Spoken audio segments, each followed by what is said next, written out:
सर्वांना नमस्कार. मित्रहो, आज मी तुम्हा सर्वांना सर्वप्रथम शिवजयंतीच्या हार्दिक हार्दिक शुभेच्छा देतो. आणि आजचा आपला विषयच आहे की शिवाजी महाराजांनी युद्धासाठी त्यांचं आरोग्य कसं सांभाळलं होतं, त्यांची दैनंदिनी कशी होती, दिनचर्या कशी होती.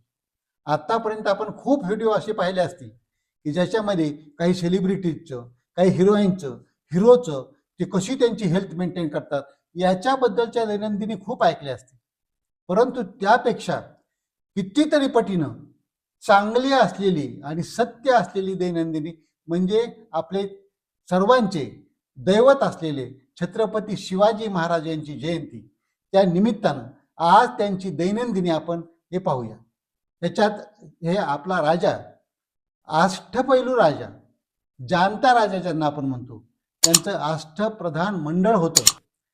तसंच त्यांचे आता हे 8 नियम पाहिजेत आपल्याला की ज्याला आपण म्हणू शकतो health tips from the life of Chhatrapati Shivaji Maharaj.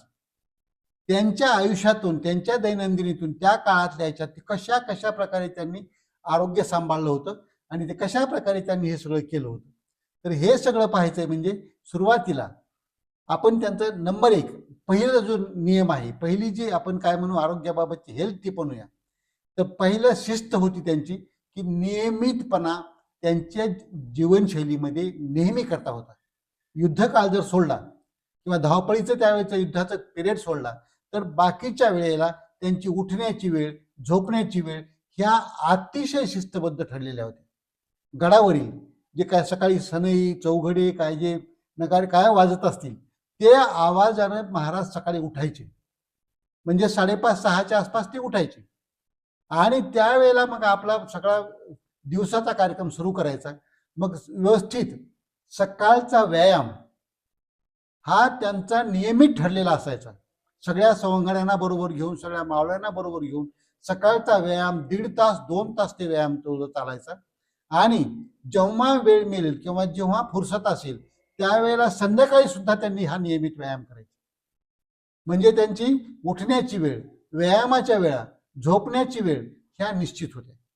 तसंच त्यांची जेवणाची वेळ, बऱ्याच वेळेला जेव्हा ते घाईमध्ये किंवा ह्याच्यात असेल तेव्हा एक वेळेला जेवण करायचे, परंतु बऱ्याच वेळा ते जमेल तसं 2 वेळेला जेवण करायचे. सकाळी 10-10:30 वाजता एकदा आणि संध्याकाळी एक 7-8 वाजता एकदा असे जेवण करायचे. आणि मधल्या वेळेमध्ये जर गरज पडली तर त्यांच्याकडे ड्रायफ्रुट्स किंवा आपण जे सुकामेवा म्हणतो ते थोडं साठवून ठेवलेलं असायचं, त्याच्यातलं थोडंफार खायचे.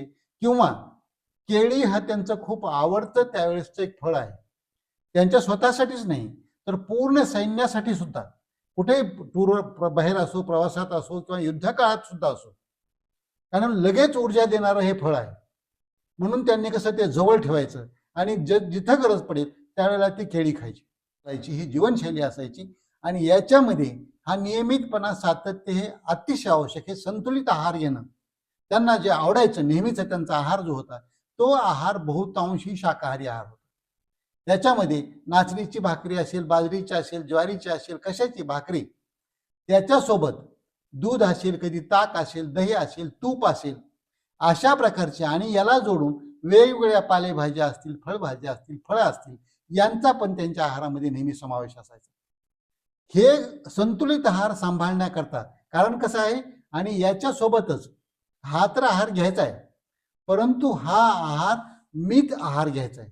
म्हणजे काय म्हणतो आपण, मर्यादित आहार घ्यायचा आहे, अतिशय जास्त नाही घ्यायचा. म्हणून आपल्याला लक्षात येईल बघा, त्यांच्या ज्या अंगात चपळपणा होता, जी चंचलता होती, जो उत्साह होता, जी ऊर्जा होती, ती टिकून राहण्याचं कारण त्याच्यामुळे होतं. अतिशय ऊर्जावान राजा आपला, ते या सगळ्या सवयीमुळं त्यांची स्टॅमिना, त्यांची एनर्जी चांगल्या प्रकारे टिकून राहतो. आणि जो चपळपणा आणि चंचलता आहे ती या शाकाहारामुळे ती जास्त त्यांच्यामध्ये टिकून राहत होती. ते मांसाहारी नव्हते असं नाही, परंतु क्वचित कदाचित प्रसंगी त्यांना तो मांसाहार चालायचा असं इतिहासकारांनी नमूद केलेलं आहे. ते मांसाहारी नव्हते असाही कुठे पूर्ण उल्लेख नाही, किंवा त्यांना अतिशय त्याची आवड होती असा पण कुठेही उल्लेख नाही. तसंच त्याच्या पुढचं महत्वाचं आहे की त्यांची जी मानसिकता होती ही मानसिकता त्यांना नेहमी करता उत्साही, चांगली सकारात्मक, पॉझिटिव्ह, कितीही मोठी संकट आलं, कितीही मोठे कुणी एवढ्या फौजा चालून आल्या, एवढं कुणी काही झालं, युद्ध, पण ते कधीही डगमगले नाहीत. एक धीर, गंभीरपणा, एक धैर्यवान, हे जे त्यांचा कणखरपणा होता, आणि त्याच सोबत एक गनिमी कावा ही जी लढण्याची पद्धत होती, म्हणजे शक्तीच्या सोबत त्यांची युक्ती पण होती. म्हणजे हे जे पद्धत आहे, शक्ती आणि युक्ती दोन्ही वापरून शत्रूला पराजित करण्याची, तर हे त्यांच्या मानसिकतेच्याच मुळे शक्य झालं होतं. तसंच दुसरं एक अत्यंत महत्वाचं आजच्या पिढीला जे लागू पडणार जे आहे, ते म्हणजे शिवाजी महाराजांना आपल्या कसलंही व्यसन नव्हतं. त्यांनी आयुष्यामध्ये कधीही मद्यपान म्हणजे दारू कधीही पिले नाही, कधीही त्यांचा स्पर्श सुद्धा त्याला झाला नाही. आणि तसंच त्यांना कुठेही असा कुठलाही उल्लेख कशात नाही की त्यांना तंबाखू किंवा कसलंही धूम्रपान, कसलंही असं व्यसन नव्हतं. म्हणजे या दोन गोष्टी, मद्यपान आणि धूम्रपान किंवा तंबाखू, याच्यापासून दूर राहायचं जर हे शिवजयंती जोरात साजरी करायची असेल, तर आजच्या तरुण पिढीने लक्षात घेतलं पाहिजे की या दोन सवयीपासून आपण पण दूर गेलं पाहिजे. आणि हे जर पाळलं तर खरंच शिवाजी महाराजांची जयंती साजरी केल्यासारखी होईल आणि त्यांना खरंच विनम्र अभिवादन केल्यासारखं होईल. तसंच आणखी त्याच्यामध्ये आपल्या स्वतःच्या बरोबर इतरांची जी काळजी घ्यायची असते, कारण हे जाणता राजा आपण उगाच नाही म्हणत त्यांना, तर सैनिकांच्यासाठी त्यांचं आरोग्य सांभाळण्याकरता त्यांनी एक लक्षात घेतलं होतं की यांच्या आहाराकडे चांगल्या प्रकारे लक्ष दिलं पाहिजे, यांच्या तालमीकडे चांगल्या प्रकारे लक्ष दिलं पाहिजे, यांच्या व्यायामाकडे चांगल्या प्रकारे लक्ष दिलं पाहिजे. म्हणून स्वतः ते त्याच्यामध्ये सहभागी व्हायचे, त्यांना सोबत घेऊन ते व्यायाम करणं असेल, आहार जेवणाचे, बऱ्याच वेळेला ते अंगत मोठ्या ह्याच्यामध्ये सोबत घेऊन लोकांना जेवायचे. आणि त्यांच्या आरोग्याची काळजी घेणारी वेगळी आर्मीची आशा, म्हणून काय म्हणतो आपण, आताची आर्मी आहे तसं त्यांचं जे सैन्य होतं, त्यांची काळजी घेणारे आरोग्याची वेगळे आरोग्यरक्षक होते. त्यावेळेसचे वेगळे आरोग्याचे तज्ज्ञ जे काही आयुर्वेदिक कोणते असतील त्यावेळेसचे ते तसे होते. हा जो नियमित व्यायाम आपण म्हणलं, आहार, संतुलित आहार म्हटलं, याच्या सोबतच त्यांच्या त्या काळातल्या व्यायामामध्ये म्हणजे घोडेस्वारी तर असायचीच, त्याच्यासोबतच तिरंदाजी असायची, त्याच्यासोबतच भालाफेक असेल किंवा भाला युद्ध खेळण्याची कला असेल किंवा कुस्ती खेळणं असेल किंवा ते मल्लखांब खेळणं असेल किंवा दांडपट्टा खेळणं असेल, तलवारबाजी असेल, अशा प्रकारचे व्यायाम त्यावेळेला सर्वांना ते शिकवत असत किंवा ते स्वतः पण त्याच्यामध्ये इन्व्हॉल्व्ह होत असत. तसंच जे आरोग्याच्या बद्दलचं आता कशी आपली सार्वजनिक आरोग्य विभाग आहे, तशा काळात त्यावेळची महाराजांची दूरदृष्टी पहा किंवा तेव्हाचं त्यांचं प्रशासकीय म्हणजे किती कसब आहे हे जर पाहायचं असेल तर बघा, तेव्हा सुद्धा त्यांनी हा सार्वजनिक आरोग्य विभागासारखा त्यांचा आरोग्य विभाग चालवला होता.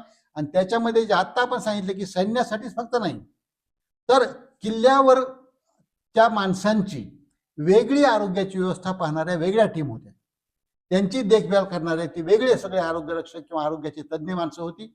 आणि खाली जनतेची, प्रजेची आरोग्याची सुरक्षा करण्याकरता गावोगावी फिरून त्यांचा सल्ला देणारी, त्यांच्या आरोग्याची काळजी घेणारी अशी पण काही मंडळी त्यांनी नेमलेली होती. म्हणजे ही तज्ज्ञ मंडळी प्रजेसाठी गावोगावी, तसंच किल्ल्यावर राहणाऱ्यांसाठी तिथं, आणि सैन्यासाठी जिथं युद्ध काय असेल. आणि एवढंच नाही तर महाराजांच्या मनाचं मोठेपण आपण जेव्हा जेव्हा कधी ऐकतो इतिहासामधून की परस्त्री माते समान मानणं, हे प्रत्यक्ष वागून दाखवणं, तसं त्यांनी आरोग्याच्या बाबतीमध्ये सुद्धा हे जे सैन्याची काळजी घ्यायची, जर त्यांना कधी शत्रूचा एखादा सैनिक जर दुखापत झालेला किंवा इजा झालेला सापडला, तर आपल्या त्या आरोग्यात जे सेवा देणारी माणसं आहेत त्यांना त्या पण सैनिकाला सेवा द्यायला लावायची. म्हणजे शत्रूच्याही कारण तो माणूस आहे हे मूळ त्यांच्या मनामध्ये होतं. म्हणून त्याला सुद्धा सेवा देऊन किंवा त्याची सुद्धा ती काही जखमा असतील झालेल्या त्याची शुश्रूषा करून त्याला पण नीट करण्याचं शिवाजी महाराजांचं एवढं मोठं मन होतं. म्हणून आपण काय म्हणतो की उगीच एका दुसऱ्या गोष्टीमुळे कोणी जाणता राजा ही पदवी देत नाही.